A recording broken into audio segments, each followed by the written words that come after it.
Hello student, unit 1 का last topic है आपका बिल्डिंग अ सीएमएस। इससे पहले अपन बहुत सारे टॉपिक डिस्कस कर चुके हैं। सीएमएस का आइडिया आपको लग चुका होगा। बिल्डिंग अ सीएमएस के अंदर भी कुछ प्रोसेस और फेज बताई गई है जिनको वन बाय वन डिस्कस करेंगे। और चैप्टर के लास्ट में मैं आपको असाइनमेंट प्रोवाइड करूंगा जो आपको प्रैक्टिकल फाइल में लिखने हैं। तो आइए देखते हैं इसके अंदर क्या है। सबसे पहले building a CMS include following process और फेजेस। तो सबसे पहली फेज है इसके अंदर building a CMS simply. In initial stage of any web development we have only requirement and problems of organization. मतलब जिसके लिए आप वेबसाइट बनाने जा रहे हैं उनके क्या रिक्वायरमेंट है और क्या प्रॉब्लम है वही आपके सामने होगी इनिशियल स्टेज में। Using any CMS like Drupal, WordPress और जुमला। मतलब अलग अलग तरह के सीएमएस प्लेटफॉर्म है। हमारे कोर्स में ड्रूपल है, इसके अलावा वर्डप्रेस भी एक प्लेटफॉर्म है, जुमला भी एक प्लेटफॉर्म है सीएमएस का, जिसके ऊपर आप वेबसाइट डेवलप कर सकते हो। इसके अलावा किसी प्रोग्रामिंग लैंग्वेज को यूज में लेके आप वेबसाइट बना सकते हो।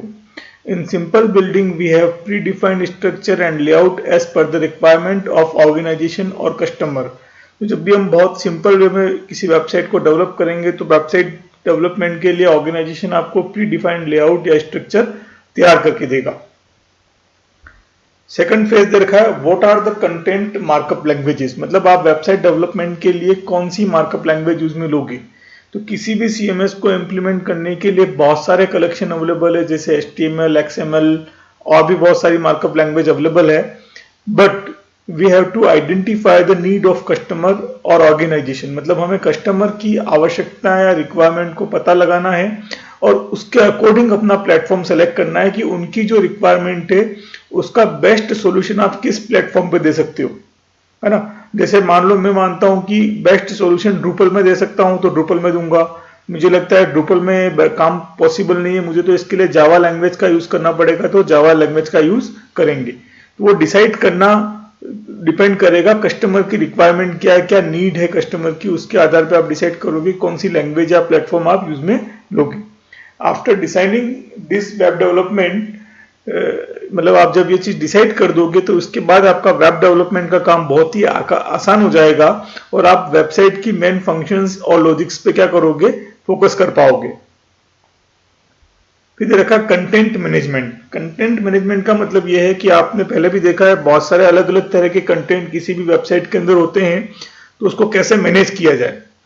जैसे यहाँ पे दे रखा है वेबसाइट है different type of content like theme, user, page, activities and module. So we must have proper CMS to manage all these different type of content in a single website. मतलब एक प्रॉपर कंटेंट मैनेजमेंट सिस्टम या software आपके पास होना चाहिए जिसके अंदर अलग अलग तरह के कंटेंट को आसानी से मैनेज किया जा सके। In our syllabus we have a syllabus named as Drupal which manage all content like database, theme, module, graphic, user and activities. मतलब हमारे Drupal के अंदर हम अलग अलग तरह के कंटेंट को मैनेज करते हैं। जैसे डेटाबेस हो गया आपका, डेटाबेस में बहुत सारी टेबल्स होती हैं, थीम्स बहुत सारी होती है Drupal में, मॉड्यूल्स बहुत सारे इंक्लूड होते हैं, कोर मॉड्यूल जिन्हें हम बोलते हैं। आप चाहो तो एक्स्ट्रा मॉड्यूल ऐड कर सकते हो। मैंने कुछ वीडियो भी आपके साथ शेयर किए हैं और भी वीडियो शेयर करूंगा Drupal के प्रैक्टिकल के। कुछ ग्राफिक्स होते हैं, अलग अलग तरह के यूजर होते हैं, एडमिनिस्ट्रेशन के अलावा लोकल यूजर, बहुत सारी तरह की एक्टिविटीज होती है। तो सारी चीजें जो है वो Drupal क्या कर रहा है, मैनेज करके चल रहा है। तो इसके बाद देखते हैं प्रोसेसिंग कंटेंट। तो कंटेंट को कैसे प्रोसेस किया जाए। तो कंटेंट को प्रोसेस करने के लिए आपके पास तीन चीज मुख्य होती है। एक तो होता है सर्वर, एक होता है डेटाबेस और एक होता है प्रोग्रामिंग लैंग्वेज या platform.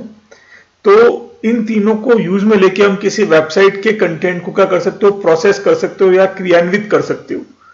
All service must be active for effective working और रनिंग ऑफ वेबसाइट। मतलब ये जितनी भी सर्विस है, यानी सर्वर आपका ऑन होना चाहिए, डेटाबेस सिस्टम ऑन होना चाहिए और प्रोग्रामिंग लैंग्वेज रनिंग में रहनी चाहिए, यानी एग्जीक्यूशन में होनी चाहिए, तभी आपका जो कंटेंट क्या होगा, प्रोसेस हो पाएगा।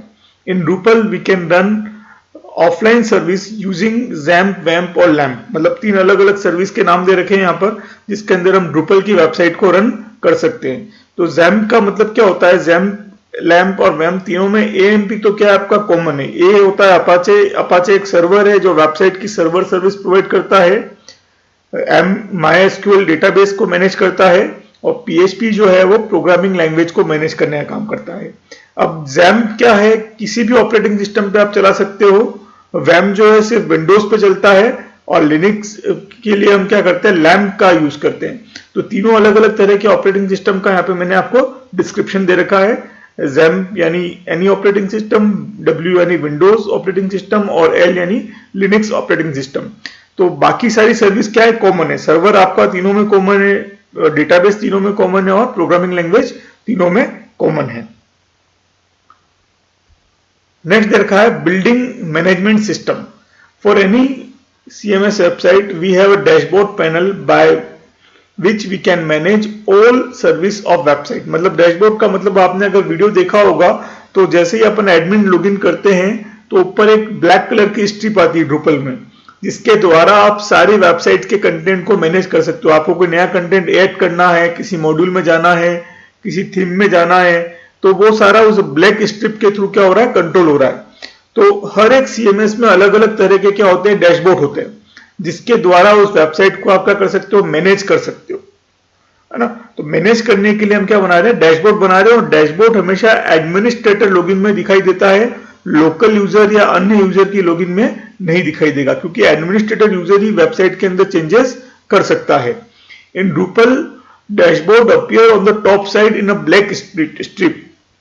तो आपने देखा होगा वीडियो में, जब भी अपन एडमिनिस्ट्रेटर लॉगिन करते हैं ड्रूपल के अंदर तो ब्लैक स्ट्रिप में कुछ डैशबोर्ड अपीयर होते हैं ड्रूपल में, जिसके द्वारा आप ड्रूपल की थीम को मैनेज कर सकते हो, ड्रूपल में नए मॉड्यूल्स ऐड कर सकते हो, पुराने मॉड्यूल को इनेबल कर सकते हो, डिसेबल कर सकते हो, ड्रूपल की जो वेबसाइट की सेटिंग है उसको चेंज कर सकते हो, यूजर अकाउंट नए बना सकते हो, हटा सकते हो, यूजर अकाउंट की परमिशंस चेंज कर सकते हो, और भी बहुत सारी सेटिंग्स हम 1 बाय 1 वीडियो में देखेंगे। वो सारी आप किसी भी डैशबोर्ड के, ड्रूपल के डैशबोर्ड के थ्रू कर सकते हो। तो ये आपका बिल्डिंग मैनेजमेंट सिस्टम है, मतलब ड्रूपल की वेबसाइट या किसी भी वेबसाइट को कैसे मैनेज किया जाए, तो उसके लिए हम उसका डैशबोर्ड काम में लेते हैं। और यहाँ पे आपका फर्स्ट यूनिट जो है फिनिश होता है। फर्स्ट यूनिट की तीनों वीडियो में किसी को भी प्रॉब्लम हो डिस्कस कर सकते हैं मेरे से व्हाट्सएप के ऊपर, और ग्रुप के अंदर ही आपको मैसेज करना है ताकि बाकी सब स्टूडेंट की भी क्वेरी उसमें सोल्व हो सके। Thank you.